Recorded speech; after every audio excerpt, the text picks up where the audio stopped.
네, 여러분 반갑습니다.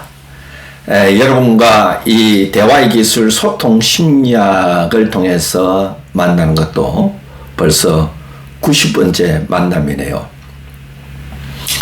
제가 이 대화의 기술 중에서 지금은 또 나 메시지에 대해서 강의하고 있습니다. 특별히 이것을 우리나라 말로 번역하면 나 전달법이라고 할 수 있죠. 오늘은 저는 이런 주제로 강의를 해드리고 싶습니다. 나 메시지를 사용하여도 해결 안 되는 문제가 있을 때 그럼 우리는 어떻게 해야 될까요? 여러분들은 어떻게 생각하나요? 나 메시지를 사용했습니다. 근데 해결 안 되는 문제 있어요. 그럴 때 여러분들은 어떻게 하시겠습니까? 저와 함께 강의를 통하여서 그 방법을 함께 찾아가 보도록 하겠습니다. 우리가 나 메시지를 사용하는 시기가 있습니다. 아시죠? 상대방의 행동이나 말을 통해서 나 자신에게 문제가 생겼을 때입니다. 나 자신에게 문제가 생겼을 때 이 나 메시지는 매우 효과적입니다. 그래서 나 메시지의 목적은 상대를 비난하거나 상대를 비판하는 것이 아니죠. 또 상대를 꾸지람하는 것이 아니죠. 자녀들을 휠체하는 것도 아니죠. 단지 상대방의 행동이나 상대방의 말이 나에게 영향을 주어서 나는 단지 그 영향으로 인해 나에게 일어난 생각이나 감정을 상대에게 전달하는 것이 이 나 메시지의 대화 기술의 가장 기초입니다. 그러면 나 메시지를 사용할 때 우리는 어떤 태도를 사용해야 될까요? 키워드입니다. 태도는 정중해야 됩니다. 사실 나 메시지는 내 생각과 내 감정을 상대에게 전달하는 것이죠. 상대방의 행동이나 말로 인해서 그 행동이나 말이 나에게 미친 생각이나 감정을 상대에게 전달하는 것이죠. 그럴 때 우리의 마음속의 태도는 정중하게 욕을 하는 것입니다. 자, 다시 한번 기억해야 됩니다. 나 전달법은 비난이 아니다. 나 전달법은 비판이 아니다. 나 전달법은 꾸지람이 아니다. 나 전달법은 상대방의 행동을 변화시키기 위한 것도 아니다. 단지 핵심은 상대방의 행동과 말로 인해서 일어났던 내 감정과 내 생각을 전달하는 것이 1차적 목적이다. 이럴 때 나 전달법을 사용할 때 목소리는 어떻게 해야 되느냐? 조용해야 됩니다. 그리고 단호해야 됩니다. 왜냐하면 우리들의 비언어적 커뮤니케이션을 통하여 상대에게 전달할 수 있는 이 목소리와 톤과 말의 속도는 58%가 차지합니다. 그래서 우리는 상대에게 나 전달법을 사용할 때는 마음은 정중하게 요하는 마음을 가져야 되고 그것을 나타내는 비언어적으로 나타내는 말의 속도나 목소리의 톤은 정중하면서 단호하게 할 때 효과적이고 신뢰성이 있습니다. 그러면 또 우리가 이렇게 질문해 볼 수 있습니다. 선생님, 내가 화가 났을 때는 나 메시지를 어떻게 사용해요? 내가 지금 감정적으로 화가 나 있습니다. 순간적으로 분노해 있습니다. 아니면 우울해 있습니다. 이럴 때 내가 화가 나 있을 때는 어떻게 될까요? 세 가지로 강의해 드리겠습니다. 먼저 나 메시지를 피하는 것입니다. 일단은 나 메시지를 하지 말라. 왜냐하면 나 메시지를 사용한다는 것은 정중한 태도로 하는 것입니다.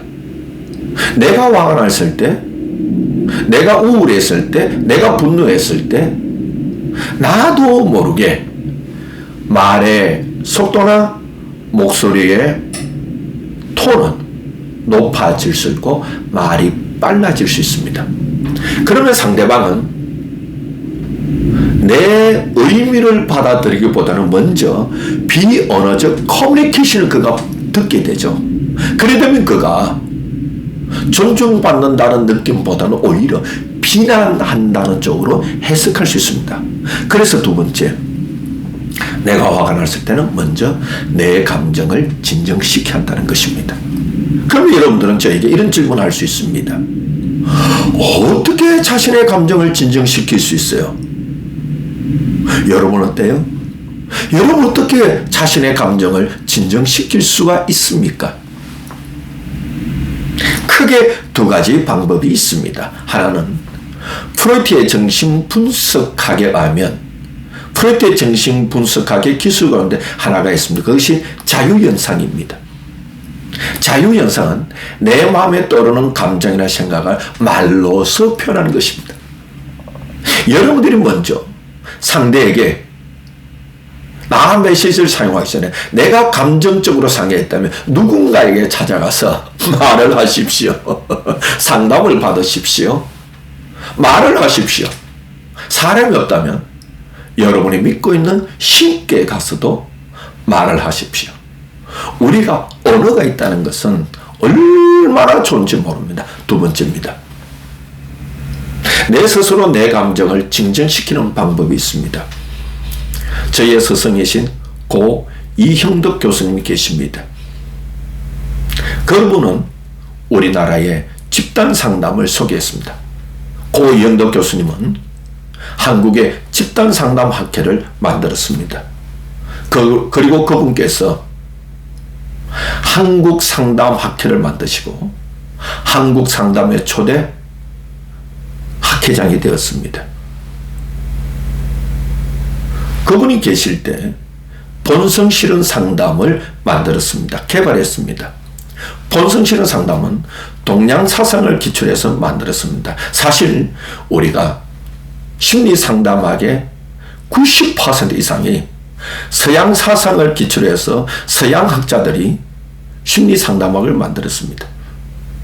고 이형덕 교수님은 동양 사상을 통하여서 본성 실현 상담을 만들었죠. 그 본성 실현 상담이 5과정으로 되어 있습니다. 그 중에 하나가 허용적 태도입니다. 내가 내 감정을 상해했을 때는 나 메시지를 전달하기 전에 내 감정을 진정시켜야 되는데 어떻게 할 수 있어요? 두 번째입니다. 본성 실현 상담의 세 번째 과정인 허용적 태도에서 배울 수 있습니다. 그곳에서 이렇게 말하고 있습니다. 자신에게 질문하라. 어떤 질문을 할까? 이런 질문을 하라고 말합니다. 3번이나. 이것이 화낼 일인가? 이것이 화낼 일인가?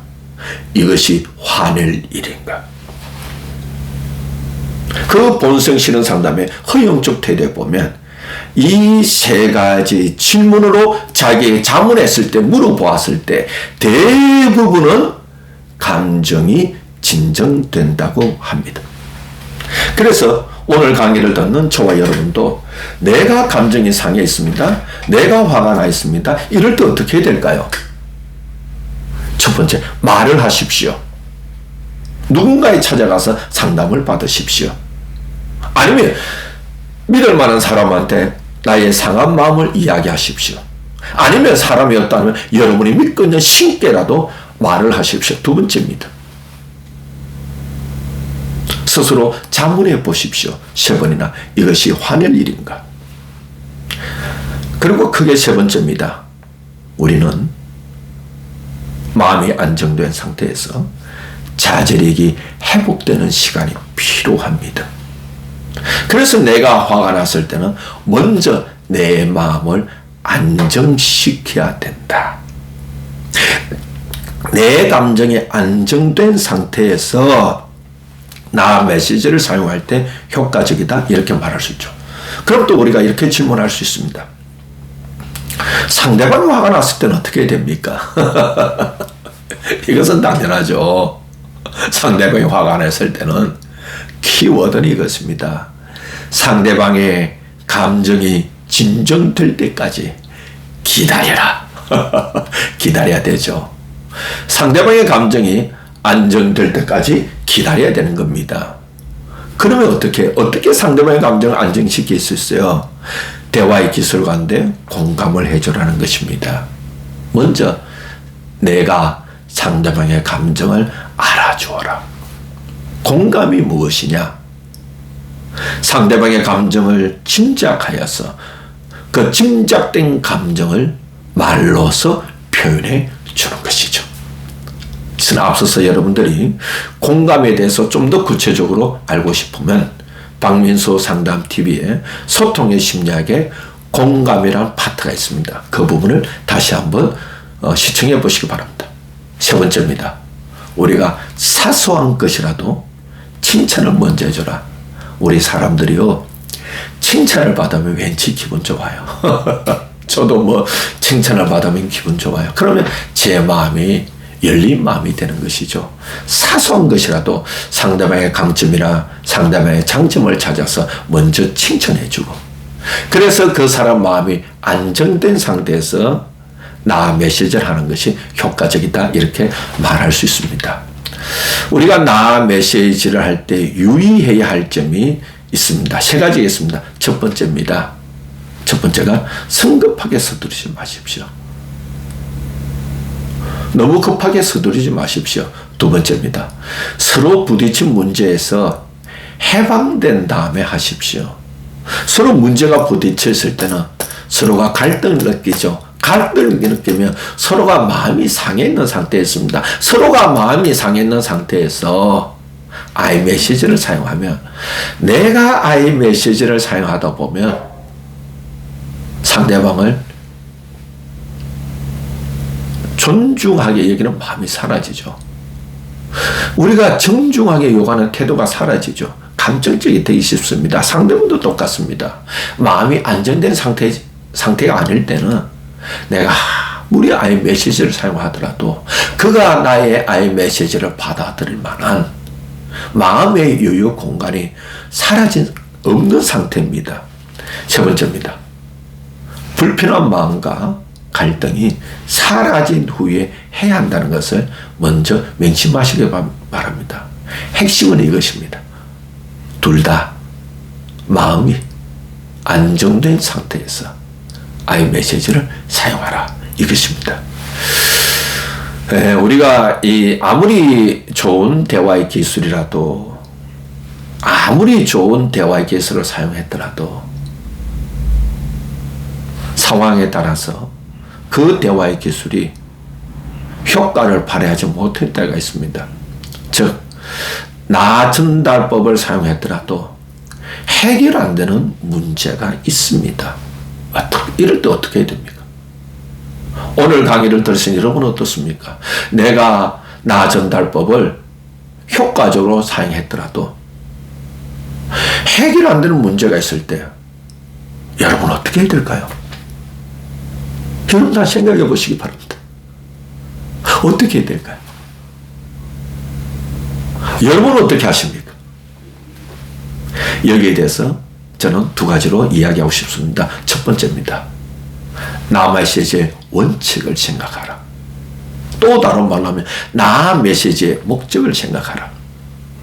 나 메시지의 목적은 단지, 자, 이 단어가 중요합니다. 단지 내 생각과 내 감정을 상대에게 전달하는 것으로 만족을 하는 것입니다.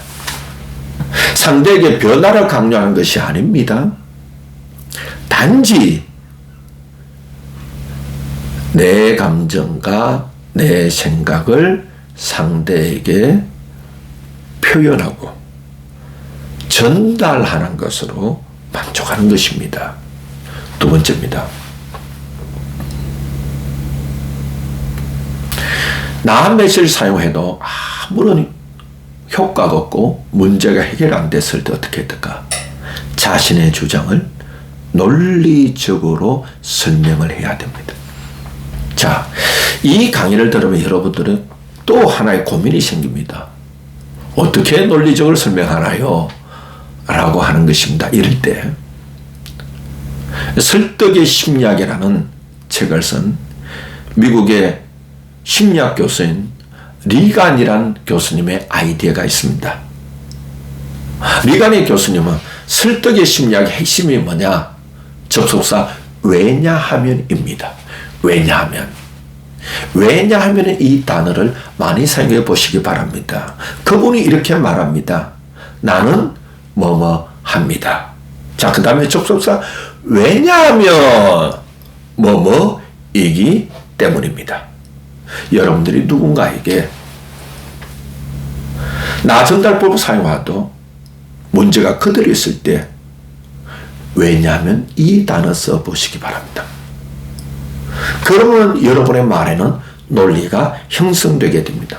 오늘 여러분들이 저의 유튜브를 통하여서 저희 강의를 시청해 주시고 경청해 주셔서 고맙습니다. 이 강의에 대해서 조금 더 깊이 있게 알기를 원하면 제가 쓴 마음을 움직이는 대화의 기술 이 책을 참고해 보시기 바랍니다. 이 책은 시그마 북스에서 나왔습니다. 오늘도 여러분들이 박민수 상담 TV를 통해서 강의를 시청해 주시고 경청해 주셔서 고맙습니다. 다음에 또 더 좋은 강의를 준비해서 여러분을 뵙도록 하겠습니다. 고맙습니다.